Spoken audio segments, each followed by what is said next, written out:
Pero ngayon sa new and expanded primary care benefit package po nila ay isinama na rin po nila ang libreng gamot at libreng screening po.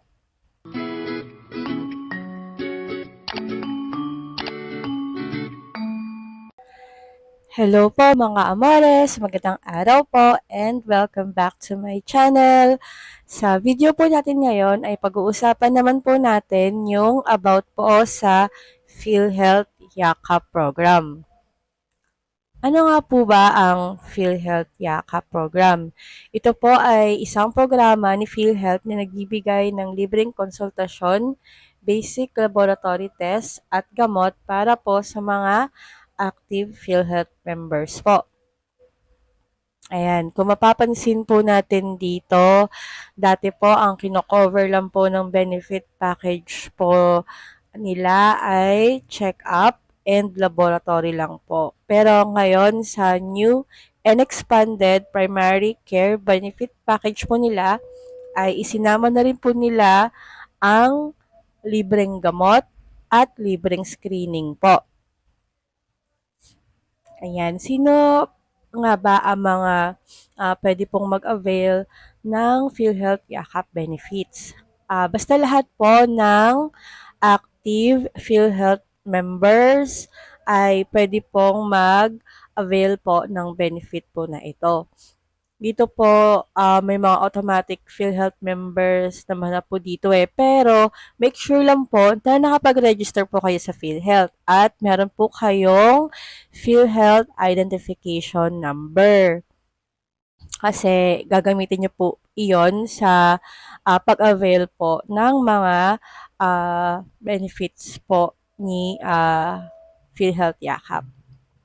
So, ito po, how to join yung PhilHealth Yakap program.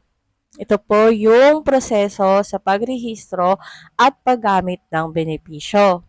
Step 1 po ay kumuha po ng PhilHealth Identification Number or PIN. Kung registered PhilHealth member na po kayo, ay pwede nyo na pong diretsong i-follow yung steps from step 2 onwards. Pero kung wala pa po kayong PhilHealth Identification Number or PIN, ay pwede po kayong mag-register through online sa pamamagitan po ng PhilHealth member portal. Ito po yung website po kung saan po kayo pwedeng mag-register. And pwede rin po kayong mag-register sa anumang PhilHealth Local Health Insurance Office. Yan, para magkaroon na po kayo ng PhilHealth Identification Number. And then, step 2 naman po, ang pagrehistro sa PhilHealth Yakap. Pwede po kayo magrehistro sa eGovPH app. Papakita ko po dito sa screen kung ano po itsura niyan. Pwede nyo po yung i-download through App Store sa mga iOS po. Sa Android naman po ay sa Google Apps. Ayan, magrehistro sa eGov app, sa PhilHealth member portal sa anumang PhilHealth office sa buong bansa o sa iyong napiling Yakap Clinic. Maaring makita ang listahan ng mga accredited Yakap clinics dito po. Scan nyo lang po tong QR code.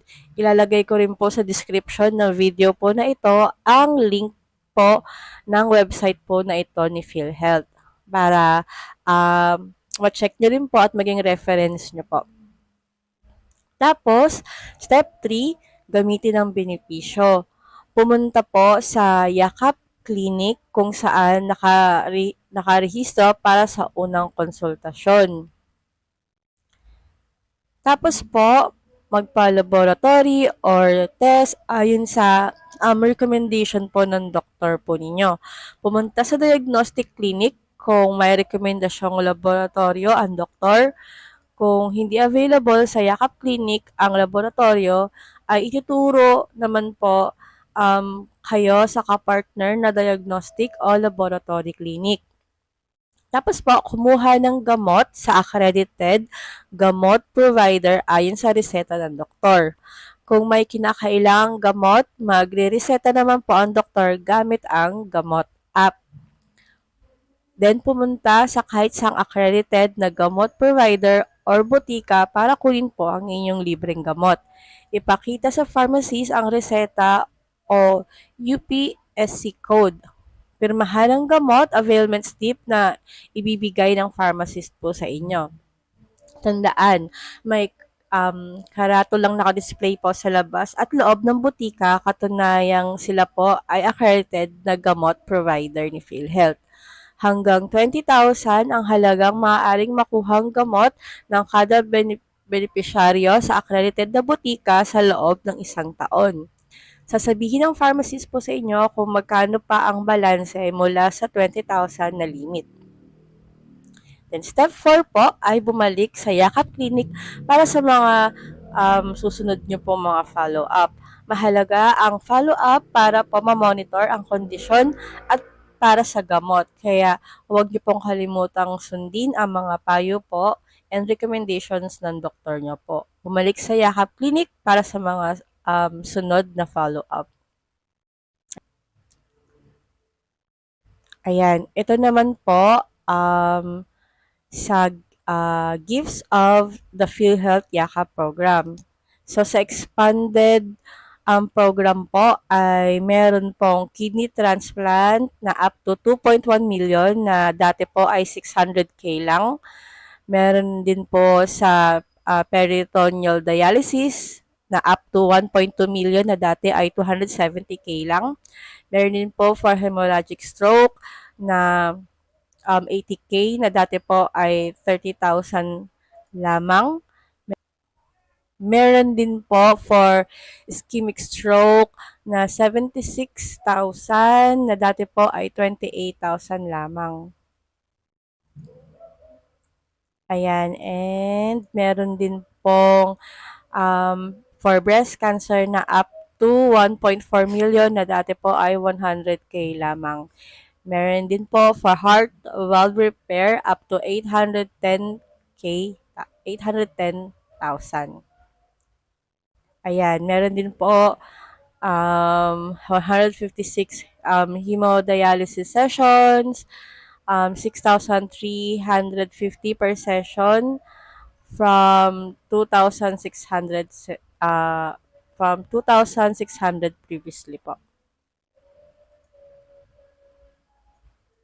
Meron din po for acute myocardial infarction angioplasty na 524,000 na dati po ay 21,900 lamang po. So, yun po. Now naman po ay proceed tayo sa eGov.ph app naman po. Yan, ito po yung itsura po niya. Ito po yung PhilHealth icon. Click nyo po yan. Nakikita nyo po. Ito po yung loob po ng PhilHealth member portal.